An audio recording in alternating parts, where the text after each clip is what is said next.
Senator Hardy, is like, it's very common that you end up finding out that the administration has made a change and then you're amending statute to conform to current practice. This is, and it's certainly not advocating one way or the other, this is a process that yields that same result, modifying statute to conform to practice, but requires notice to JTAC. And JTAC isn't really designed for this purpose. It's the chairs of the money committees and the chairs of Senate and House Transportation, but it creates this disapproval process. It's time limited, it's purpose limited. It is the same language that has been used in past years for a more JTAC, a classic JTAC area of jurisdiction with respect to when you thought there might be a federal infrastructure bill that came in to allow the agency to deviate from authorized spending and to track that approval process. So that disapproval process is to be better communicated. Right. But you're going in and testify. They haven't asked me to come in and testify, but I have been in contact with Senator Hardy. The meeting this afternoon and said they want to do a committee bill to refrain and narrow this. But the big thing is precedent. When she caught me in the hall, she goes, she's never heard of this being done before, but I think I just. The language is the same as what's been used for a spending purpose for JTAC. It's also similar to what was done with the Joint Fiscal Committee when there's the need to reallocate to hit your December 30th deadlines with some of the ARPA money or CFR money. I'm getting it all blurred together at this point. But there is a delegation. I do think the issue is around waiving statutory requirements. Yeah. That's waiving the law, and you have to be very, very careful about the extent to which that waiving authority is defined.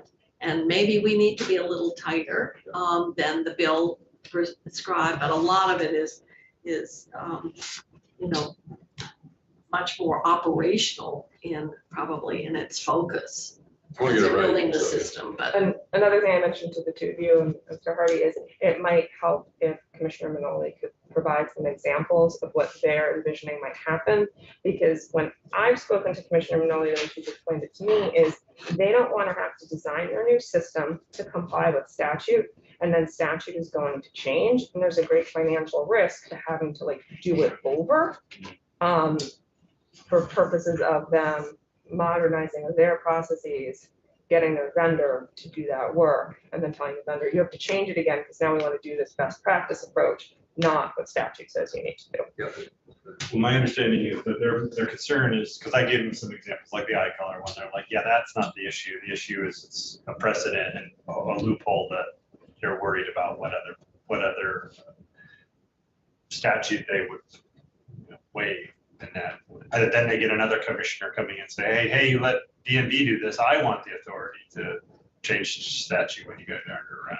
I think it'd be helpful if Wanda went over there and just met with them and just said, no, this is what we want to do, other than it coming from us, to have her go. Maybe, but I think they were just worried about the precedent, regardless of what Wanda says that she's likely to do. Like they agree, yeah, eye color, but they're just worried about the precedent. So I don't know if there's any other language like it was done before, or if the example that you gave that sometimes we change statute to correct it because they made a change. So when is that done? And what authority do they have to do well, that? So that's not really something that there's authority to do, but I'm going to use as an example, like there's language that you'll see in the T-bill when it comes over the House, and it's changing the central garage fund and the purposes that the central garage fund can be used for. And there's small changes. They're not huge, dramatic, substantial changes, but they're changes that are being made to statute to conform with the Agency of Transportation is saying is their current practice, and somewhere along the way, things sort of deviated a little bit. One of the things that I will say about the language in the miscellaneous motor vehicle bill is that it is a very, very broad notwithstanding, in that it notwithstands like all of Title 23 and rule, and that could be narrowed if the DMV could provide the statutes that they think are the most likely to be impacted by the next phase of the modernization project. That's not a bad thing to do, because actually just broad kind of authority to waive any of the laws. I can see where people think, Title 23. So we waiving the laws or giving them an alternative track to approval with a backstop at the end of the sunsetting? You are telling them that they cannot withstand law because JTOP can't change the law. And it's providing some legislative oversight in the disapproval process there. And it does say that if JTOP disapproves, they can try again, but they can't move forward. But it would be telling them, you do not have to follow the law in what you implement. And to the extent that you might want the narrowing of the authority to be linked to portions of Title 23, that would be something that I think you need to give the commissioner and her team like time to pull together, because I certainly cannot go back to my office and tell you what parts of statute are going to be impacted by their next phase of their Well, project. maybe that's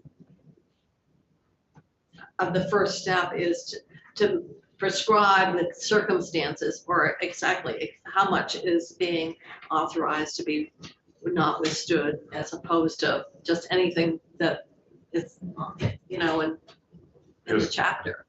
I guess I raised this because I just want to get a sense of the committee, how they feel about passing over third reading if we're not ready tomorrow morning for both these two possible amendments. So we have to consider the amendments before we go over the bill, right? Because otherwise, we don't. Can I pass over it to give some time? Yeah, we don't want a surprise on the floor.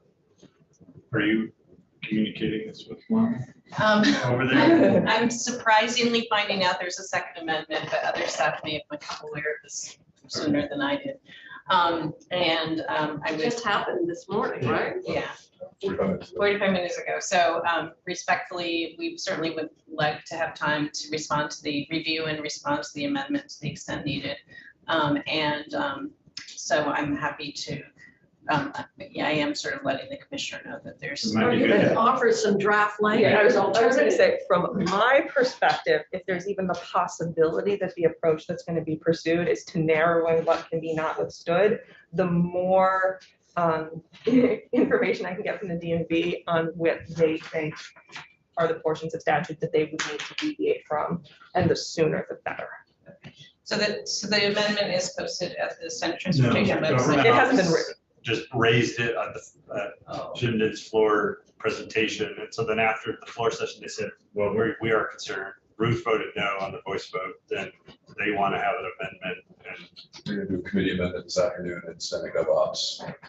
so DMV or somebody from AOT should be in GovOps for that part. I'm gonna go get Senator White's amendment super quickly. Yeah, we get it done. He's sitting already. It's not gonna be surprising, it's like basically what you talked about. I'll be right back. But it's not unheard of to pass over on third reading. No.